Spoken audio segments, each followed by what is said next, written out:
Assalamu alaikum.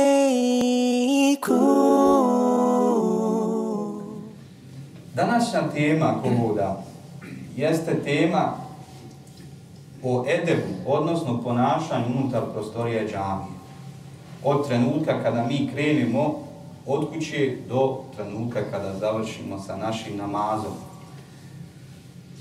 Ne obraćam se nikom posebno, dakle govorim prvo sebi, govorim zatim i vama, ali je lijepo da se podsjetimo na određena pravila prilikom ponašanja unutar džamije.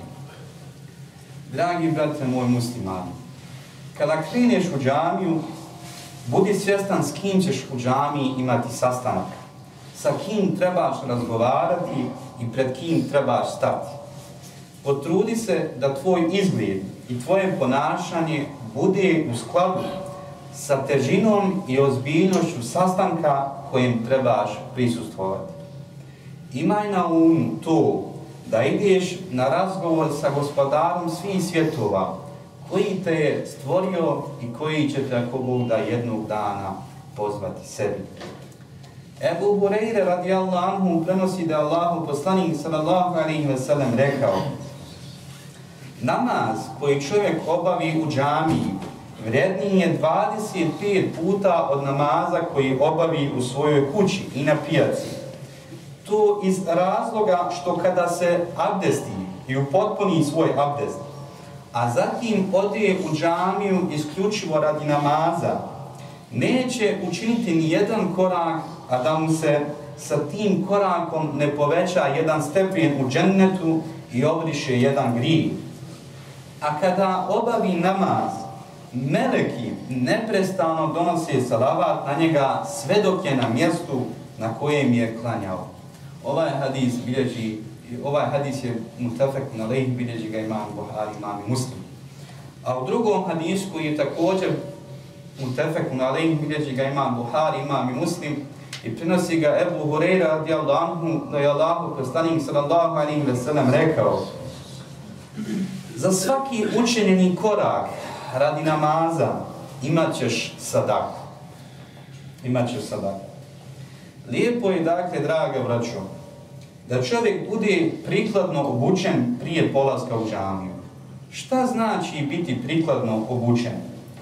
Hvala Allah, muslimani su svjesni šerijatsko-pravnih uslova za ispravnost islamskog odjevanja. To jest, svjesni su koje dijelove, odnosno avret, treba pokriti.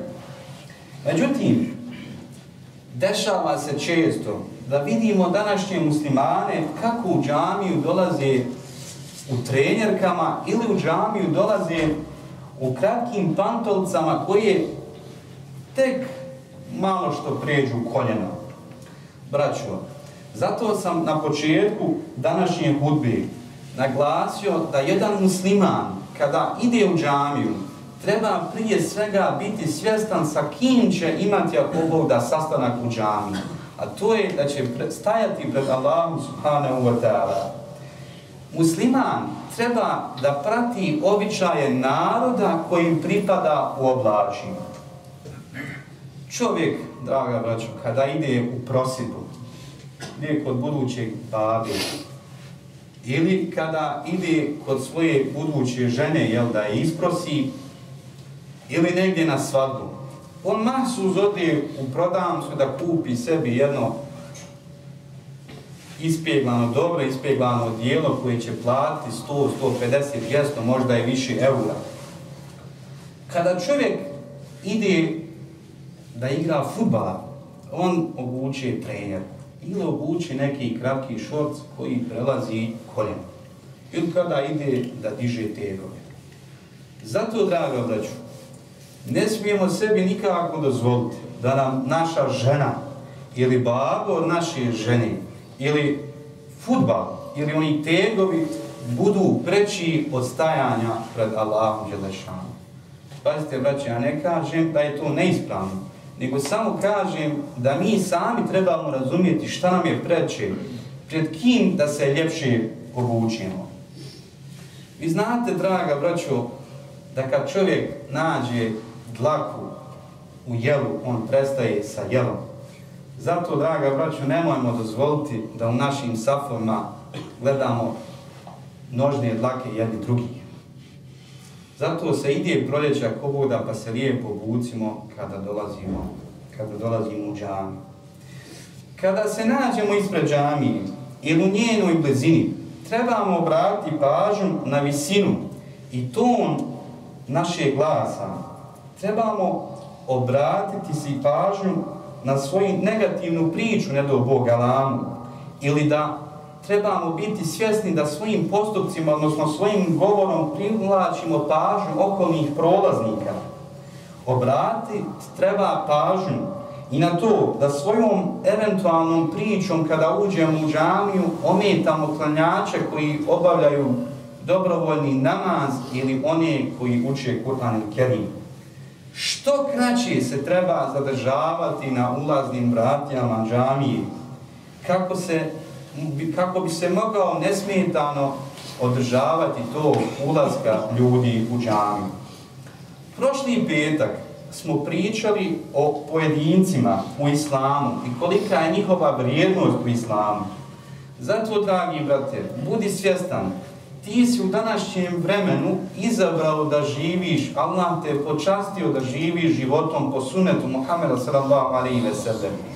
I upravo zbog toga, ne samo da će nemuslimani obraćati pažnju na tebe, nego će i sami muslimani posebno obraćati pažnju na tebe kad ti uđeš u džamiju. Zato budi svjestan sunneta kojeg nosiš sam sa sebom. Prije nego što, braćo, stupimo u namaz, trebamo da otklonimo od sebe glad, san, veliku ili malu nuždu.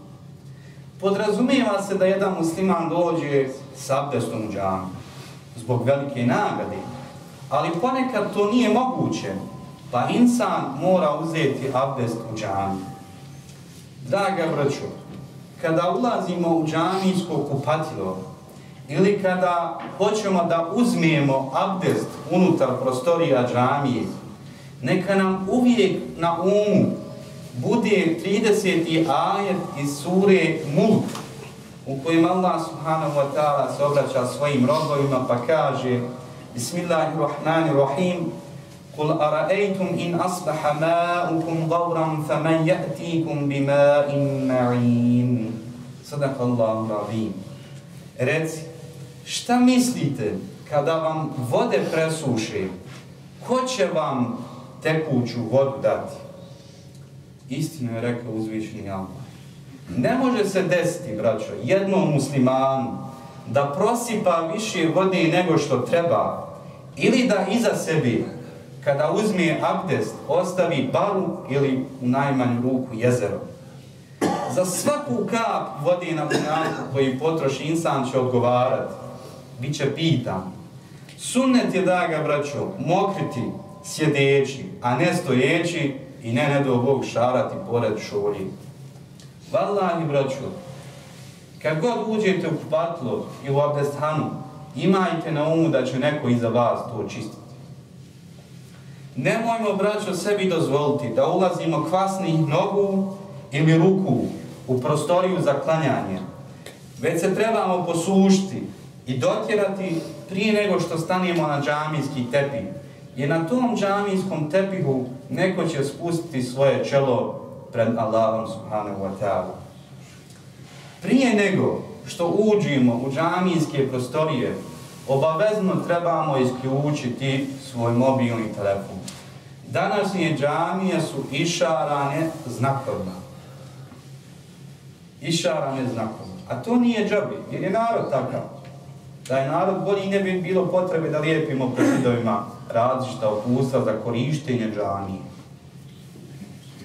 Ako budeš htio nazvati selam nekome kada uđeš u džamiju, budi što tiši, kako ne bi ometao oni koji klanjaju namaz ili uče Kur'an. Postoji određena pravila i stvari koje muslimani izgleda još uvijek, braćo, nisu razumjeli. Naime, braćo, ezan je preći od učenja Kur'an Kerima, a učenje Kur'an Kerima je preći od selama. Kako sad ovo sprovesti u praksu? Kada zauči ezan, onaj koji uči Kur'an Kerim će stati na ajetu na kojem je učio i ponavljat će riječi za mujezinom. A kada uđeš u džamiju i vidiš nekoga da uči Kur'an Kerim, nemoj mu prilaziti da mu pružiš ruku, jer ga ometaš. Esselamu alaikum je 10 sevapa, a jedan harf iz Kur'ana je 10 sevapa. Nemoj dozvoliti sebi da te šeitan pošalje da ometaš tavog čovjeka u ibadetu. Bićeš odgovoran na sudnjem danu zbog svog postupka. Ako si u džamiju ušao prije namazskog vremena, svoje vrijeme ispuni ibadetom, namazom ili učenjem Kur'ana i nastoj da ne budeš od onih koji svoje vrijeme ispunjavaju pukom pričom o ovo svjetskim stvarima. Ako se pak desi da o nečemu moraš pričati, neka to bude priča o Allahu i subhanahu wa ta'ala vjeri, ali opet neka bude tiša, kako ne bi ometali ostale džematlije koji klanjaju ili uče Kur'an. Jedna od narednih greški koje mnogi muslimani čine kada uđu u džamiju jeste opet što ne pregleda, braćo, upustva po zidovima. Kada uđeš u neku džamiju, prvo pogledaj na vaktiju, kad je vrijeme namaza, kad je vrijeme ezana, kad je vrijeme ikameta. Ako je ostalo vrijeme, još minuta do ikameta, nemoj letiti u prvi sav da zanijetiš 2 rekata tahijetul mesdžida. Jer uzurpirao si čitav džemat i napravio si veliku grešku. Zatim, draga braćo, ako hoćeš da klanjaš dobrovoljni ibadet, dobrovoljni namaz, idi na mjesto što dalje od ulaznih vrata. Idi na mjesto što dalje od ulaznih vrata kako bi ljudi mogli nesmetano ulaziti. Koliko je opasno uzurpirati nečije pravo za namaz, govori nam hadis koji bilježi imam i Buhari. Jednom prilikom se desilo da je Muaz radijallahu anhu počeo na jaci namazu učiti suru Bekare. Tada je jedan ashab napustio zajedničko klanjanje jacije namaza i klanjao ga sam za sebe u džamiju, a zatim je otišao kući. Neki od ashaba su povikali da je ta osoba munafik, odnosno licemir, a on kad je čuo te riječi otišao i požalio se poslaniku sallallahu alejhi ve sellem i rekao: poslaniče, ja cijeli dan radim sa devama, a Muaz je došao i stao mihrab i počeo je učiti dugu suru. Tada je poslanik sallallahu alejhi ve sellem pozvao Muaza radijallahu anhu i kazao mu: o Muaze, zar hoćeš da posiješ sumnju među muslimane? Što znači, zar ćeš ti ljude razgoniti i odvraćati od vjeri? Tada ga je posavjetovao da na namazu uči suru Ash-Shams, Al-Duha i Al-A'la. Ovaj hadis bilježi imam Buhari. Zato, draga braćo, zapamte, kad uđete u džamiju, ostane 1 minuta do ezana, ti zanijeći da klanjaš 2 rekata u prvom safu. Ne može ostali džemat da obavi farz namaz. Ti si načinio grešku kao što je Muaz načinio. Siješ sumnju u džematu. I čuvajmo se toga, braćo.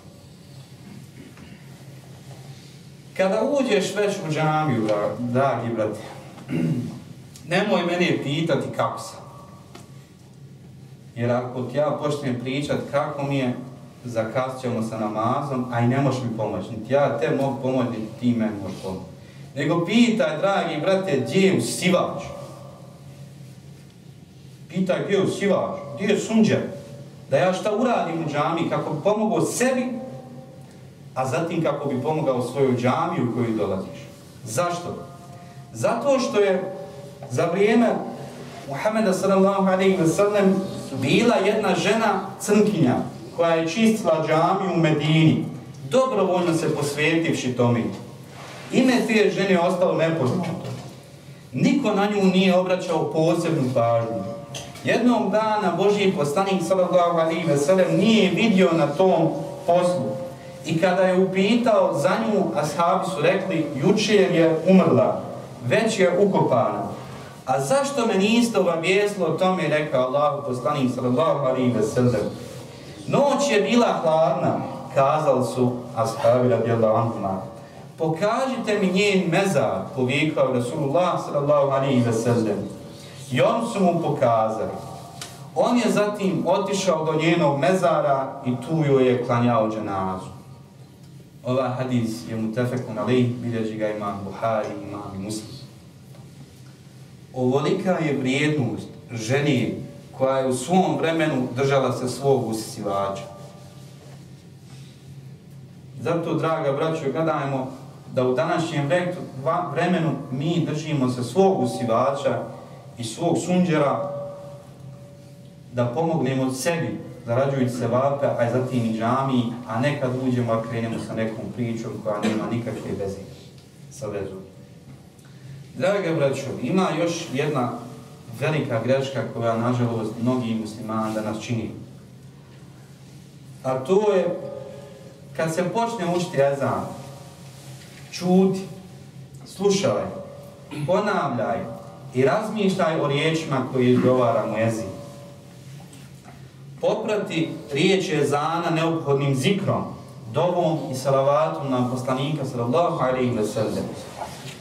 Ima, nažalost, danas muslimana koji još uvijek nisu shvatili vrijednost ezana. I toga ima. Riječi ezana su, braću, vahij, objava od Allaha dželešanu, koju su usnili pojedini ashabi. To su riječi Allaha dželešanu spuštene na zemlju. Pokažimo, ako nećemo poštovanje pokazati prema čovjeku koji uči ezan, možda nam smo se nešto zahmetili sa njim, ali pokažimo poštovanje prema riječima koje on izgovara. Kada se završi namaz, dragi brate moj muslimani, imaj na umu da je ovo džamija i da je ovo džemat. Ti nisi sam i nisi kod kuće obavio svoj namaz. Imajmo, drage braćo, na umu hadis koji bilježi imam i Buhari, u kojem stoji: kada neko od vas upotpuni svoj abdest i ode u džamiju isključivo radi namaza, neće učiniti ni jedan korak, a da mu Allah ne poveća stepen u džennetu i obrisati jedan grijeh. A kada uđe u džamiju, ima nagradu onoga koji je u namazu sve dok ga namaz ne sprečava da izađe. A meleki na njega donose salavat, mole za oprost. Sve dok je na mjestu na kojem je klanjao: Gospodaru naš, oprosti mu, Gospodaru naš, smiluj mu se, sve dok ih ne uznemiri ili ne izgubi abdest. Ovaj hadis bilježi imam i Buhari, a u drugim predajama se spominje sve dok ne progovori. Zato, dragi brate, kada ti završiš sa svojim namazom, to ne znači da je čitav džemat završio sa svojim namazom. Čim mi pružiš ruku da mi nazoveš selam, ja sam već izgubio vrijednost, odnosno nagradu koju sam mogu imati, onaj koji ima više vremena da ostane da zikri. Ja sam progovorio sa tobom i meleki su odšli od mene i ne moli više oprosta za moje grije. Zato mi nemoj uskraćivati to pravo, niti pravo bilo kojem drugom džemati. Kada završiš sa svojim namazom i hoćeš da ideš kući, stani na vrate, kaže selamu alejkum i otiđi. Nemoj pružati ruke onome koji sjedi do tebe, eselamu alejkum. Ili još gora današnja pojava, čim se eselamu alejkum, odmah se vadi telefon i šalta se po telefonu nešto. Ništa od toga nije od islamskog edeba kojim nas je Rasulullah sallallahu alejhi ve sellem podučio. Ja molim Allah subhanahu wa ta'ala da popravi, ako Bog da, naše stanje, da nam pomogne, da nam oprosti naše grijehe, da pokrije naše sramote, da nas, ako Bog da, uvede u džennet. Amin. Assalamu alaikum.